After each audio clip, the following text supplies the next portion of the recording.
our CIA European operations against the Soviet Union. We brought over an entire SS battalion from Ukraine. We rescued them from Nuremberg. Klaus Barbie we sent to Bolivia after he was no longer of any use to us here. And Klaus Barbie, a famous SS officer who was responsible for many killings in the city of Lyon in France, wound up running the intelligence services for the Bolivian government at one point. We were up to our neck in Nazis, and to their benefit, people like Eleanor Roosevelt, Albert Einstein, and others protested greatly that we were doing this and bringing the Nazis over. We're very public about it. President Truman sent a letter to the army saying, "You will not import any more Nazis. Thank you very much." And the army ignored him. They ignored a presidential order and continued to do it anyway. So we're surrounded. I mean, we made a deal with the devil because we were afraid of the Soviet Union. And I believe in that deal we bartered our soul. And I think that's when we started to say to ourselves, the end justifies the means. And we don't care if we're dealing with Nazis with blood on their hands. You know, we want an advantage against the Soviet Union. And I think this is where we went astray. We began to go astray right there. And I think it culminated in the assassination of Kennedy, who was threatening to undo a lot of that damage by making deals with the Soviet Union, by agreeing to deals with Khrushchev over Cuba, so on and so forth. I think that those powers that came in, those beings that came into power at the end of World War II were extremely upset by all of this. So from my point of view, it was a combination of things that resulted in that assassination. And the Nazis figure prominently in this. I mean,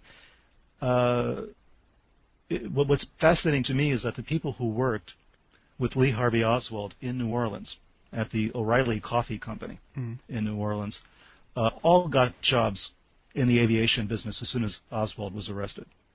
I mean, virtually the whole company had to close because all the people who worked with Oswald got jobs with NASA, with the National Aeronautics and Space Administration, or in some other form of the aviation industry.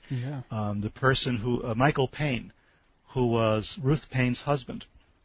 Ruth Payne, of course, was that woman with whom the Oswalds were staying. Her husband worked for Bell Aerospace. And his boss was Walter Dornberger. Walter Dornberger was the Nazi general we brought over at the end of World War II to run our space program. He and Werner von Braun. So, I mean, the connection, the Nazi connection to the assassination is there as well. And we don't quite understand what all that means either. But there's a definite connection.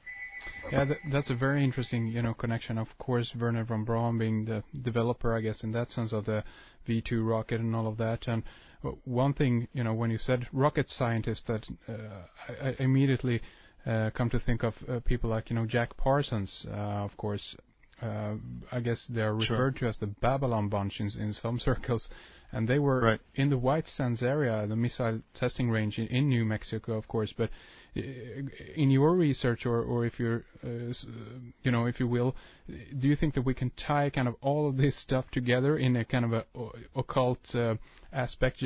People like Jack Parsons connecting with Werner von Braun, connected with, I guess, even L. Ron Hubbard in some sense. Do you kind of want to talk about that a little bit?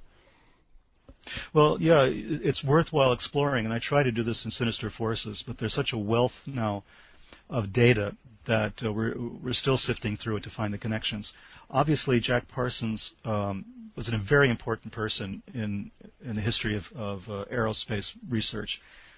Parsons was one of the founders of the Jet Propulsion Laboratory, JPL, which is, of course, now world famous for the moonshots and for all of the aerospace stuff that we undertake. But he was an occultist. He was a devoted follower of Aleister Crowley. We're talking probably the more hardcore of the occultists of the last century, were people who followed Aleister Crowley.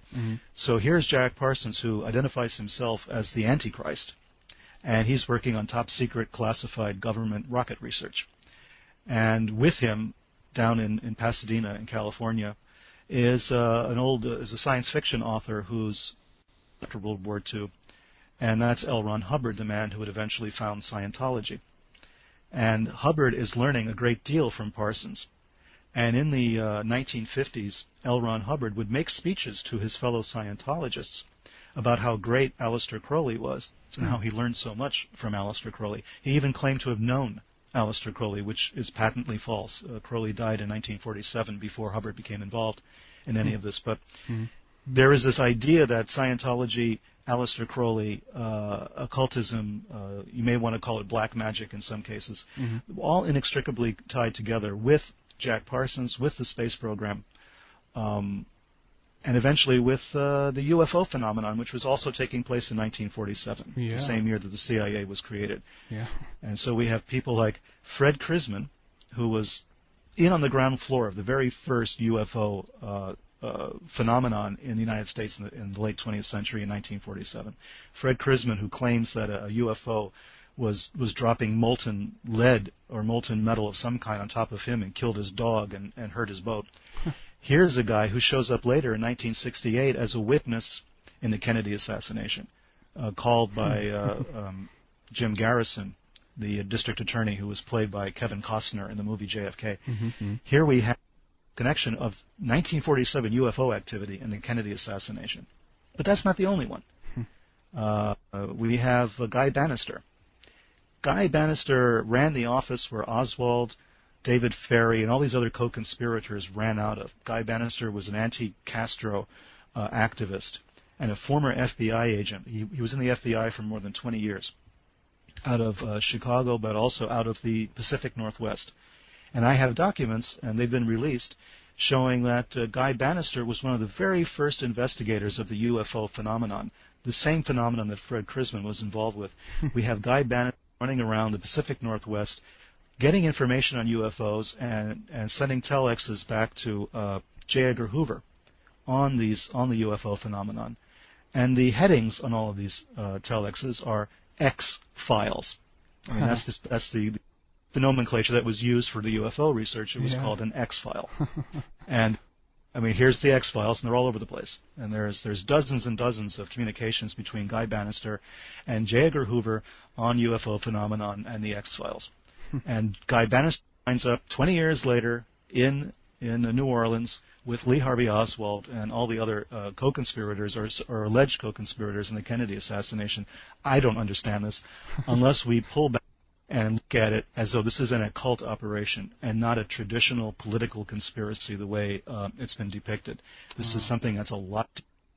Yeah, indeed. I mean, there are so many ways we could go here, of course, in regards to Aleister Crowley and the and the UFO phenomena, and I guess that this is kind of the high note in all of this, as you pointed out. It seems to be kind of the JFK assassination. But I want to finish off in this segment now, because we're running out of time in this, but we're going to continue in the subscriber section. But before we do that, I want to give you time to talk a little bit more, maybe if you want to mention something about the book, and of course how people can get it, and mention your website again, Peter.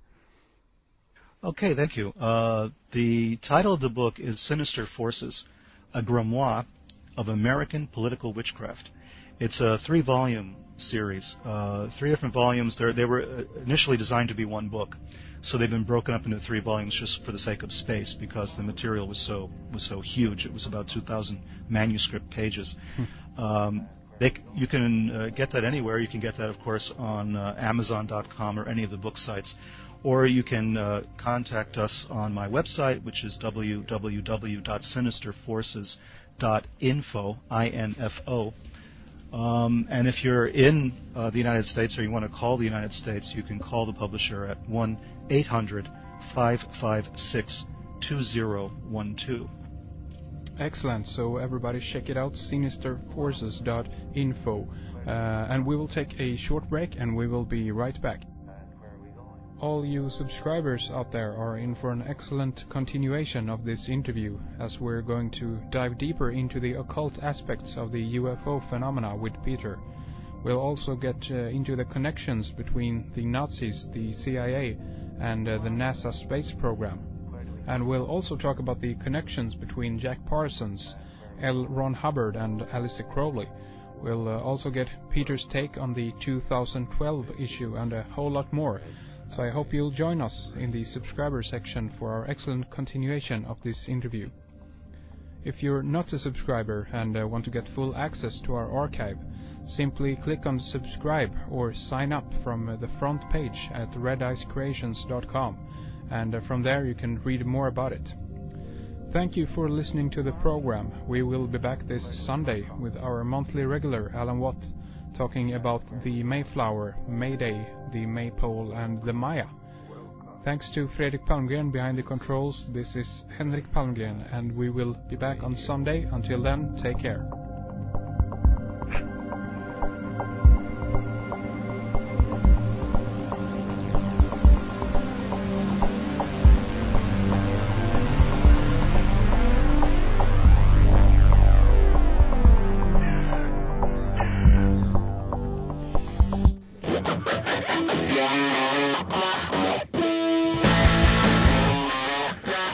Yeah.